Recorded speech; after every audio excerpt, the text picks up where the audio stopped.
Alors pour le premier exercice de ce circuit plutôt axé gainage, on va commencer par des rotations de buste avec élastique. Donc pour cela, on va venir accrocher une bande élastique à un support, un poteau, un arbre, tout ce que vous trouverez chez vous ou en extérieur. On accrochera la bande élastique à peu près à hauteur d'épaule, voire légèrement en dessous. Pour plus de confort, on pourra arrimer au bout de l'élastique une poignée comme vous pouvez le voir à l'écran. Et donc le but ce sera de se tenir de manière perpendiculaire donc à la bande élastique, les bras tendus, et on viendra faire une rotation de buste et de hanche. C'est important de pas uniquement pivoter le buste, mais de bien pivoter les hanches pour ne pas faire un effet de cisaillement au niveau de la colonne vertébrale et apporter plus de puissance et d'explosivité au mouvement. Bien sûr, on n'oublie pas de faire un côté puis de l'autre. Et petite astuce pour bien engager les hanches et pas seulement engager le buste et seulement on va dire utiliser le haut du corps, on vient faire un petit pivot au niveau de la jambe d'appui. Donc là, si l'élastique est à ma droite, je viens pivoter la jambe gauche. Donc à chaque fois, hop, je me tourne vers la droite et j'amène la pointe de pied également vers la droite.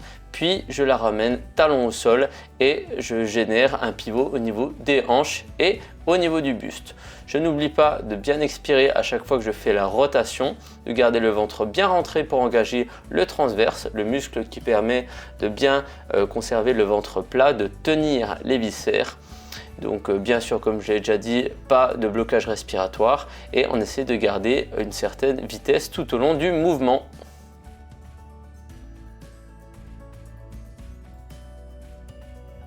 Deuxième exercice de ce circuit, ça va être ce qu'on appelle des mountain climbers. Donc c'est des montées de genoux en position de planche tout simplement. Lorsque l'on débute, on va essayer d'avoir vraiment un mouvement dynamique, donc d'enchaîner assez rapidement les montées de genoux, sans pour autant faire un mouvement trop rapide parce qu'on risquerait de perdre cette notion de gainage qui nous intéresse dans ce circuit au détriment seulement d'un effort cardiovasculaire. Donc on garde bien une petite rétroversion du bassin, c'est-à-dire le bas du dos légèrement enroulé, le ventre bien rentré. On va essayer de engager les fessiers, de ne pas avoir les fessiers relâchés, et bien sûr on va être tonique également au niveau du haut du corps, donc en cherchant à se repousser au niveau des poignets, donc en poussant fort les poignets contre le sol.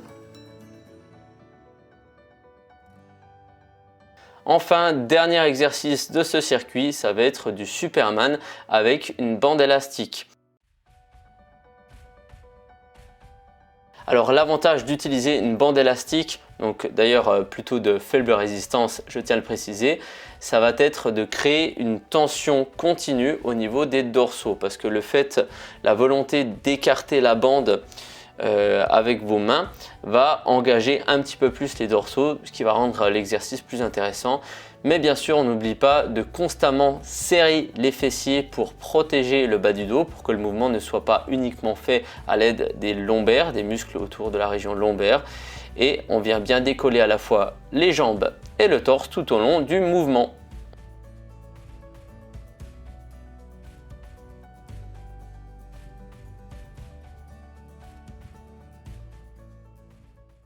Alors pour adapter le premier exercice en fonction de votre niveau, ça va être assez simple.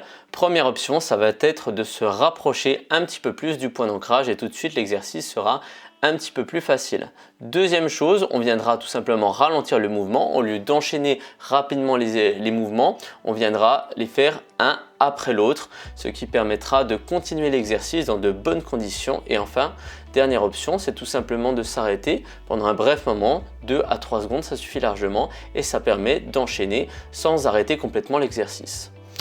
Pour le Superman avec bande élastique, et bien là l'option ça va être tout simplement de continuer sans la bande élastique, ce qui rendra l'exercice plus facile. Et enfin, deuxième option, ça va être de maintenir la position de manière statique, c'est-à-dire sans tendre les bras puis les ramener. Et si c'est vraiment trop dur, pareil, on peut faire des petites pauses de 2 ou 3 secondes puis reprendre l'exercice. Pour adapter la difficulté sur les mountain climbers, la première option sera tout simplement de ralentir le mouvement. On viendra chercher réellement à monter un genou puis l'autre de manière plus lente, ce qui facilitera le mouvement et vous permettra de garder un bon gainage. Donc la sangle abdominale contractée, fessiers engagés. Deuxième option, ce sera tout simplement de maintenir la position statique, donc position de gainage statique. Et enfin, on viendra poser les genoux si c'est vraiment trop difficile. Voilà, c'est tout pour ce circuit. J'espère que vous le testerez et que vous l'apprécierez autant que moi. Et sur ce, je vous souhaite de bons entraînements.